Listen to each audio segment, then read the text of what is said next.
Hi, I'm Dino Holmesy. Not only have I been teaching the martial arts since 1976, but over the past 35 years, I've had the opportunity to fight, train, spar with some of the biggest names in the sport all over the world. I'm really excited about this new video I've put together. Fighting Works with a Z, fightingworks.com, and today we're going to do the 4 principles of execution. The proper way to execute a technique so it does the most damage, causes the most pain, and puts your opponent or assailant out of commission as quickly as possible. Visualization, rolling contact, tension upon extension, and for every action there's an equal and opposite reaction. Those are what I call the 4 principles of execution. Visualization, most important part of the 4 principles. You need to be able to see, feel, hear, taste, think through all your senses. You want to put those into vision in your mind's eye, pointing out your target or picking out your target and focusing through the target. You want to go all the way through the target. All right, although your hand or foot or whatever weapon you're throwing may stop at the surface, you want to visualize through the surface so you can subject your assailant to the most pain and devastation as possible. All right, so visualization. See it, hear it, smell it, taste it, feel it, whatever you got to do. Sense everything all the way through the target. So whether you're striking at the target, just beneath the target, or all the way through the target, you want to visualize all your techniques. When you're doing your shadow boxing, your bag work, don't leave out visualization. Make it a part of your anatomy. It's got to be there, visualization. Rolling contact. Rolling contact. So basically, as you make contact, there's going to be a little twist, a little turn, a little spin, whether it's blocking kicks or blocking haymakers, whatever the case may be. When you roll out, you expose the bony portion of your arm, and that's going to cause some damage to the striking appendage. When you twist or roll on contact, you're going to grab, twist, tear the surface of the point that you're making contact with. Rolling contact. Tension upon extension. Another very important part of executing a technique is being able to explode or whip, snap at the contact point of your execution. So what this does is going to put your fast twitch fibers into motion so that when you execute your technique, you're going to develop speed, and speed is power.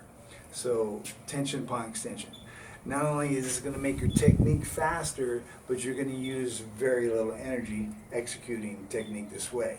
This feels strong, but it only feels strong because you're tensing up your whole body to throw the technique, slowing it down, and if it gets there, there's not going to be a lot on it when it gets there.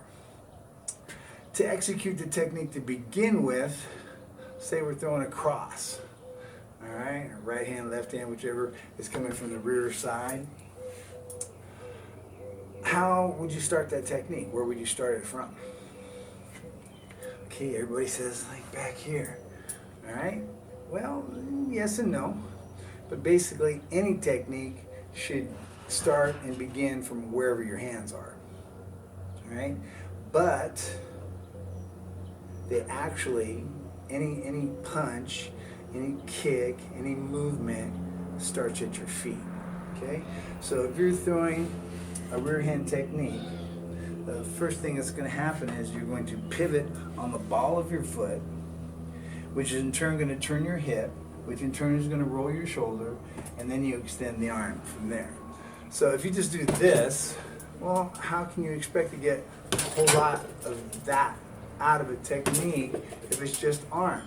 Whereas if you put your body behind it, right? You put your body behind it, obviously that's going to create a lot more damage. You got more momentum, you got more body weight, so you got your whole body behind the technique versus just your arm. You see the difference there? Arm, body. Okay, I'm not striking any harder, I'm just putting my body into the technique. So, tension upon extension. Relax, relax, relax, and you explode on contact, not here, not here. Tension upon extension. Okay, so it's just like snapping a whip.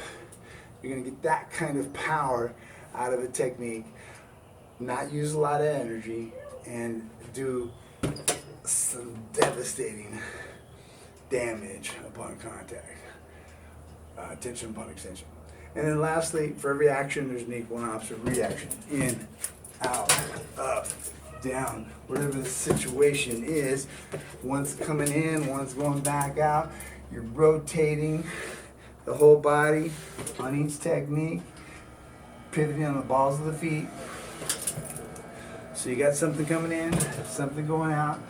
You're throwing multiple techniques or combinations, so it's going to be less likely that you're going to be countered upon if you're constantly throwing the technique than if it would be if you just went boom, boom. All right? So that's basically it. The 4 principles of execution: visualization, rolling contact, tension upon extension, and for every action there's an equal and opposite reaction. Remember, everything starts at the feet. You want to keep the body on top of and in between the feet at all times. The proper fighting stance should have your feet shoulders in width and shoulders in depth. All right? Knees bent up on the ball of the rear foot. This is the proper way to stand and be founded, be sound, not get thrown off balance. And when you throw a technique, again, you stay on top of and in between your feet so that you're only rotating the upper body versus leaning. You lean one way or another, it's going to take a little power away from your technique and make you susceptible to being taken down or took off balance or possibly getting countered upon because you're leaning. It's going to take more time to get up and put yourself in a better position to throw another technique. Whereas if you're just upright, you can throw all kinds of techniques and be founded, sound, and balanced. All right, please subscribe, tell all your friends, your family, and let's get me out there so I can pass on some of this knowledge to others out there. Let's create a world of peaceful warriors. From my experience, most fighters, most good fighters, most sound fighters are very down-to-earth, easygoing, well-distributed individuals because they're working out constantly, they're living the lifestyle of a martial artist, boxer, MMA, whatever. They're living this lifestyle where they're working out, staying fit, staying able to protect themselves. That's kind of our motto at fightingworks.com: fitness and protection. Fitness and protection.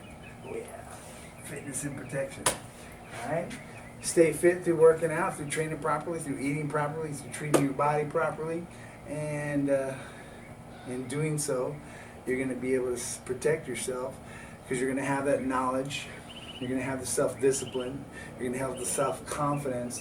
You're going to have the aura walking around telling people just with your body language that you know what you're doing.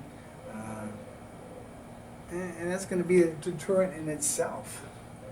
So please stay tuned. Tell your friends, tell your family, and we'll see you next time. Have a great one.